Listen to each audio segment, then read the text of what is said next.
The crystalline spires of Pallas Meridian pierced the violet sky of Zelthar like surgical instruments, each tower humming with the bioluminescent energy that powered the Voronezh civilization. Alexander Hayes stood at the observation deck of his assigned quarters, watching the search parties move through the lower districts with methodical precision. Their scanner drones swept the streets in geometric patterns, leaving no corner unexplored. He checked the neural dampener hidden beneath his collar. The device was working. At least, the search parties hadn't detected the 3 Voronezh princesses sleeping in the converted storage chamber behind his apartment's false wall. "This is insane," Alexander muttered, running a hand through his dark hair. 3 weeks ago, he'd been a xenobiologist studying Voronezh metamorphosis cycles. Now he was harboring the Queen's daughters during what the palace guards euphemistically called a reorganization of succession. The comlink on his wrist buzzed. Orla's face materialized in the holographic projection, her features sharp with concern. As the Queen's chief science advisor and Alexander's primary contact in the palace, she'd been the one to orchestrate this desperate gambit. "Alexander, the Tribunal's forces have entered Section 7, Orla said, her voice tight. "They'll reach the human residential quarter within the hour." "I'm aware." Alexander glanced at the hidden door. "The neural dampener is holding. Their bioscanners shouldn't detect Voronezh life signs through it." "Shouldn't isn't certainty." Orla's violet eyes, a hallmark of her species, flickered with something between fear and determination. "The Tribunal has Gen 4 scanners now, if they've upgraded their detection algorithms." "Then we'll deal with it." Alexander kept his voice steady, though his pulse quickened. "How is the Queen?" Orla's expression darkened. "Under house arrest. The Tribunal claims they're protecting her during the investigation into the princess's disappearance. In reality, they're consolidating power." She paused. "They know someone inside the palace helped the daughters escape. They're interrogating everyone with access to the royal wing." "Will you be safe?" "I've been chief advisor for 16 cycles. They can't move against me without evidence." But the way she said it suggested she didn't entirely believe her own words. "The princesses, are they stable?" Alexander moved to the hidden panel and pressed his palm against the biometric lock. The wall shimmered and became transparent from his side, a one-way observation field. Inside the converted chamber, 3 Voronezh females rested in suspended animation pods. Their bodies were in the chrysalis phase, the critical transformation period between adolescence and adulthood when Voronezh biology was most vulnerable. Yara, the eldest, showed metamorphic progression at 47%. Her chitin plating had begun developing the iridescent patterns that would mark her as royalty. Sina and Thel, the younger twins, were at 31% and 29% respectively, their forms still mostly unchanged. "Progression is normal," Alexander reported. "Yara should complete metamorphosis in 6 standard days. The twins need 12. 6 days. Orla's voice carried the weight of that timeline. "The Tribunal won't wait that long. Once they've searched every structure in the capital and found nothing, they'll start questioning the plausibility of the escape scenarios. A human xenobiologist with specialized knowledge of Voronezh biology and access to the royal wing." She didn't need to finish the thought. Alexander understood. He'd been the perfect accomplice, knowledgeable enough to keep the princesses alive during their vulnerable metamorphosis, naive enough to seem like an unwitting pawn, and foreign enough to lack the political connections that might protect him from interrogation. "Why did you choose me, Orla?" The question had haunted him since the night she'd appeared at his quarters with 3 unconscious princesses and a desperate plan. She was quiet for a moment. "Because you're the only person I trusted to care more about their lives than politics, and because," she looked away, "because I knew you'd say yes." Before Alexander could respond, alarms shrieked through the residential quarter. His windows automatically polarized as emergency lighting bathed the streets in amber. Through the translucent barrier, he watched a full Tribunal enforcement squad deploy from their transport, their armor reflecting the bioluminescent glow of the city. They're here, Alexander said unnecessarily. The dampener is active, but only if they do a physical search. The chamber's shielded. They'd need to tear down walls. She leaned closer to her comm projector. Alexander, listen to me. If they find the princesses, the tribunal will execute them. They'll claim the metamorphosis was botched, that you were conducting illegal experiments, anything to justify eliminating the queen's heirs. You understand what that means? He understood. Without her daughters, Queen Sha'aris would have no legitimate successors. The tribunal, a coalition of military commanders and industrial magnates, would dissolve the monarchy and divide power among themselves. The Vorona civilization, which had maintained peace through centralized royal authority for 3,000 years, would fragment. The door chime rang. They're at your door, Orla whispered. Remember, you're a scientist who keeps to himself. You know nothing about palace politics. The hologram winked out.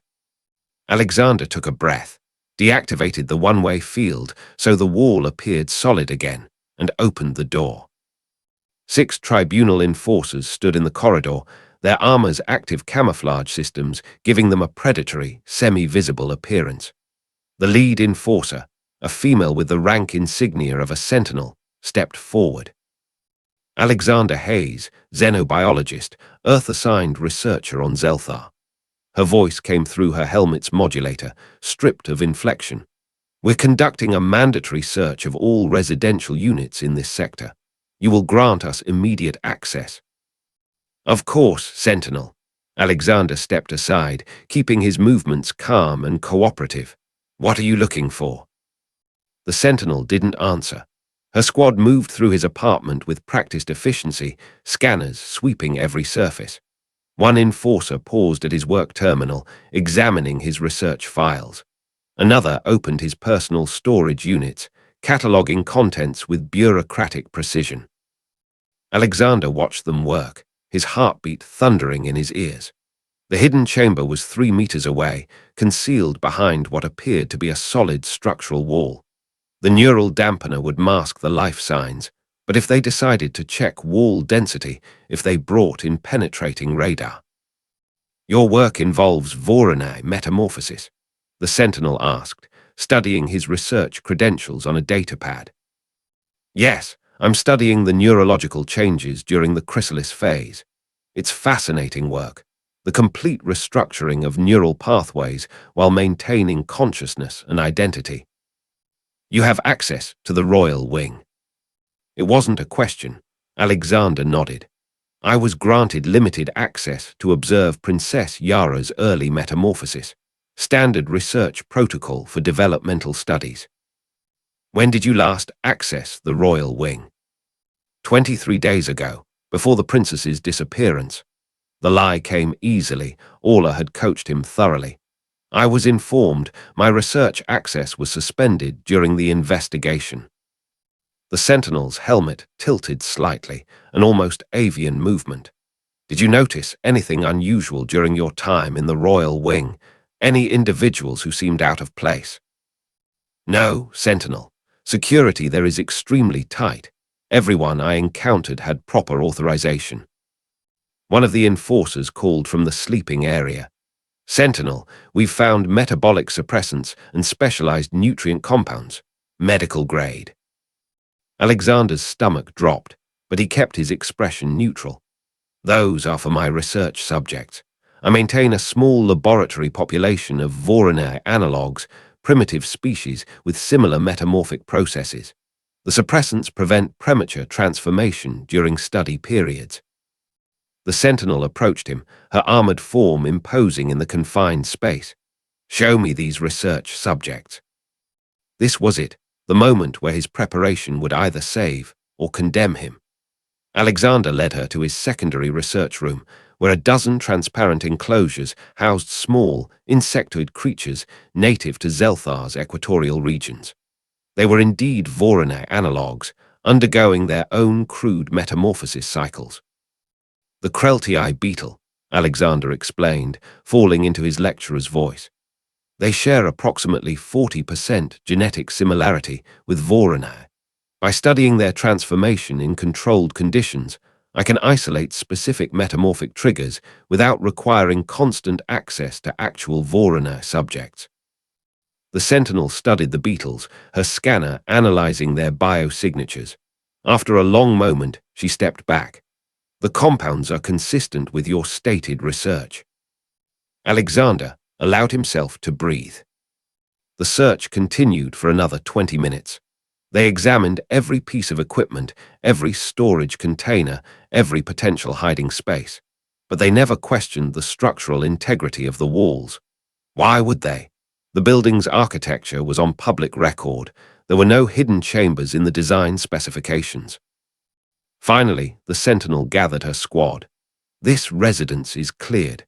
You'll remain available for further questioning if required, Researcher Hayes. Of course, Sentinel. They left as efficiently as they'd arrived. Alexander waited until their transport had departed before allowing himself to collapse onto his sleeping platform. His hands were shaking. The comlink buzzed. Orla's face appeared, relief evident in her features. They're gone. You did well, Alexander.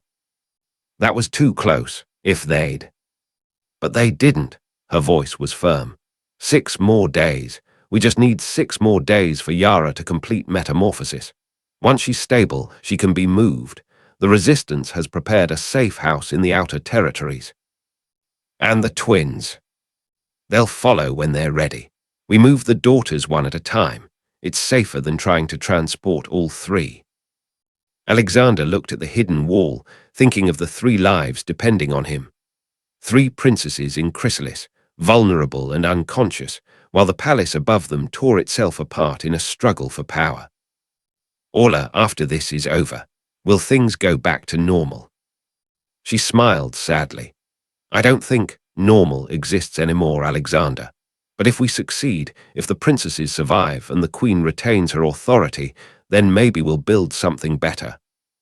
And if we fail, then historians will record that a human xenobiologist either helped save the Vorona civilization or participated in the most catastrophic political failure in our species' history. She paused. No pressure. Despite everything, Alexander laughed. None at all.